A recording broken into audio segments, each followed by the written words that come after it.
And I said to her, I said, "Mother boy, kids are staying home into their 30s these days. I'm only 47, sure. Some says that's the new 30, so why can't I keep my air mattress in the garage? Like, who's it hurting?" You don't have that videotape from the ring handy, do you? Like, some mothers dreams about holding on to their kids forever. Why can't mine? Maybe she just wants you to live up to your full potential. Do you think this is the job she had in mind when she sent you off to Munn? What? I don't got a job. The only time I went to Munn was to see Trooper play. My dear, is you even listening? Yes, sorry, Greg. I hope it all works out for you in the garage. Maybe buy her some chocolates. Okay, folks, time for a break. You know the numbers and you know where the party is. We'll be right back after this.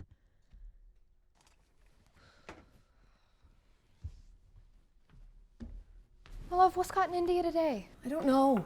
It's not that I don't love the job and the people. It's lovely, really. I just wish I had a chance to do something more meaningful than birthdays and charity basket giveaways. You've got the best numbers in any show. I don't care about the numbers. I care about the issues facing this province. Way more than Sally Brown ever did. Anyone who's ever dared get close to that woman knows she has her eye on a national call-in show. Getting out of here? That's her dream. I used to dream about having high tea with Oprah and Conrad Black. But then I stopped eating cheese before bed, and now I just dreams about The Bachelor.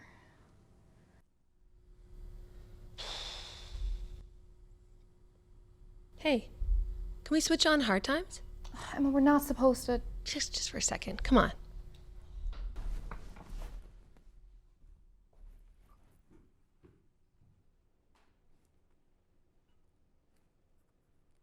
Your government and the one that came after it, they had no balls. No balls. You were too close to Ottawa. They're taking you for granted. Well, we approved a $6 billion mega project. I'd say that takes a fine set of balls. Okay, gentlemen, less balls, please. Fine, maybe it took guts, but it needed brains, expertise, Have humility. you ever worked a day in the public sector? And instead it's a complete boondoggle and you've all but driven our young people away. What does young people even have to do with Muskrat Falls? One mistake feeds into the other, that's what. You've taken away their future. Well, you left, didn't you? For 20 years. There's nothing wrong with leaving. If you have dreams that can't be realized here at home, then by all means go. But I'm not talking about people like me. I'm talking about the 5,000 people a year who have no choice but to go. I'm talking about the generations of our best and brightest being forced from this province by fiscal incompetence. Now hold on one second. James, I'm gonna have to stop you No, there. Sally, I need to respond to No, that. I am sorry. We have to take a caller. Esther from Bay St. George Long-Term Care Home. You are on the line. Hello again, Richard. We never got to talk last time. Hello, Esther. My God, is it the pandemic that got you two so worked up? I wants to grab you both by the ear and drag you out of class. Well, I hope we haven't upset you too much, Esther. How's the pandemic treating you? Oh, the best kind. I mean, not my first rodeo, as they says. I was around in 1918 for the Spanish flu, sure. I survived that one. Even though half the Cove died. So this is your second pandemic. A second, if only. Tuberculosis, scarlet fever, gentle heart. I've been through at least 6 different wars. I've been through it all. Well, I got married in 1930. That's when the tuberculosis came, and my first husband was carried away by that. Do you have a question for the gentleman, Esther?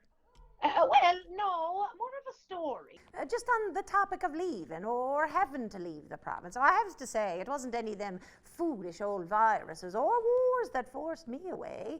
But it was lack of prospects. Right? Jobs.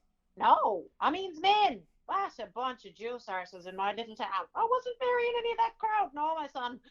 I was a real looker in them days, see? Oh, I stopped traffic when I got up along to Montreal. And, what did you do up in Montreal, Esther? Well, I was a cashier in the Seagulls grocer for a time. Till I met my first husband, Henry. Started teaching after that. You would see more and more people coming through Montreal back then from home. But they'd mostly keep to themselves. I mean, real culture shock compared to the little communities back home, see? But I have to say, it wasn't the leaving for me that was so bad. No, there was an excitement to that. Coming home was much worse. How do you mean? Well, when I left Ireland's Eye, I never dreamt it would be the last time I saw her alive. Well, she was emptied out by the time I finally come back, unsettled and gone.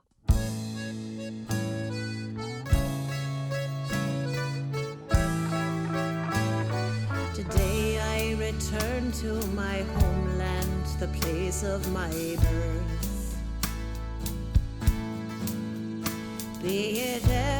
so humble to me, it will always come first. Now there's nobody left there, the people have all up and gone. And sadly I stand on the spot that our house once stood on.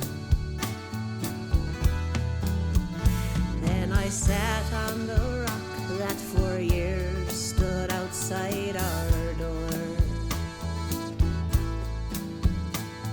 and watched as the sea beat against the wild, rugged shore. I pictured the boats being moored in the harbor below, and a vegetable garden all planted and ready. I didn't know this about Esther. Maybe there's some worthy journalism to be done here after all. When the people all live there, Drops the odd pearl, Kayla. God, you call farts pearls. If we had a problem, it seemed everyone would come round. Then we went to their place when they had one of their own. We were good friends and neighbors, and that's how it was shown. I remembers our mother out washing our clothes nice and clean. It was done on a washboard, we had no washing machine. With the clothes on the bushes down to the flake she would run, to turn the salt codfish before it would burn in the sun. So come all ye good people who had moved from your home just like me, and have traveled and settled in parts of this big country. And when you go back there to visit the place you calls home, it's sad but it's true, there'd be no one to welcome you home. When the people all lived there, we had us a neat little town. If we had a problem, it seemed everyone would come around. Then we went to their place when they had one of their own. We were good friends and neighbors, and that's how it was shown. It's sad but it's true, there'd be no one to welcome you home, to welcome you home.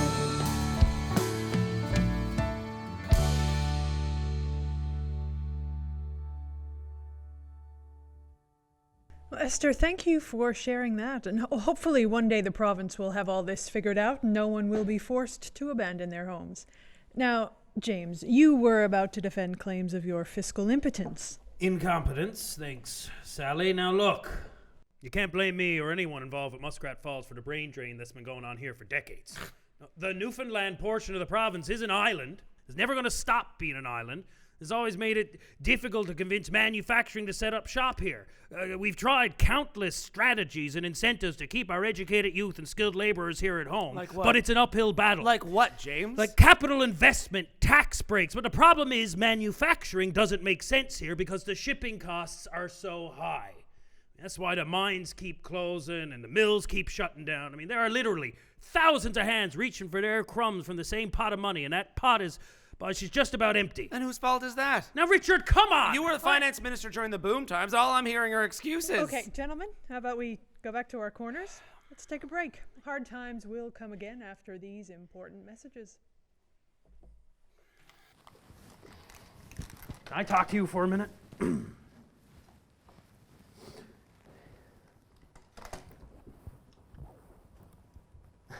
Now, you know there's more to the story than just blame, right? James. My own son had to leave because of the state of things.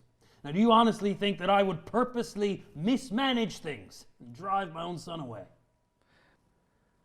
I honestly couldn't begin to fathom why you've done any of the things you've done over the last 15 years.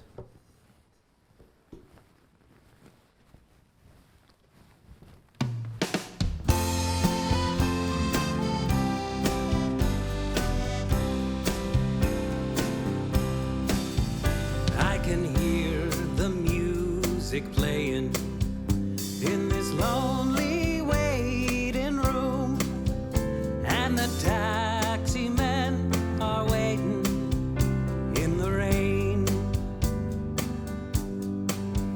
Not too long before they take us to the airport, and the noise to get aboard an early morning plane. We've got nothing left to stay for, and we've no more left to say, and there isn't any work for us to do. So farewell, ye boys and girls, another bloody flight of Earls.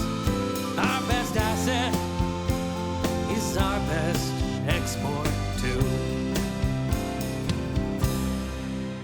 It's not murder, fear, or famine that makes us leave this land.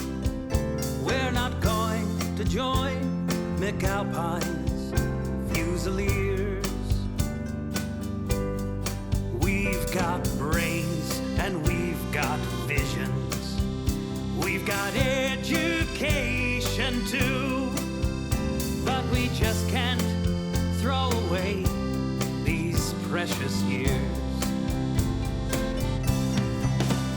So we walk the streets of Dartmouth and the streets of Toronto too, and we meet at night in several Calgary bars,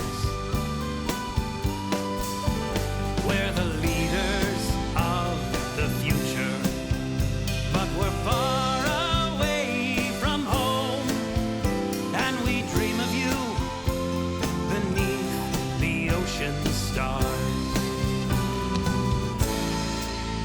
So switch off your new computers, 'cause the right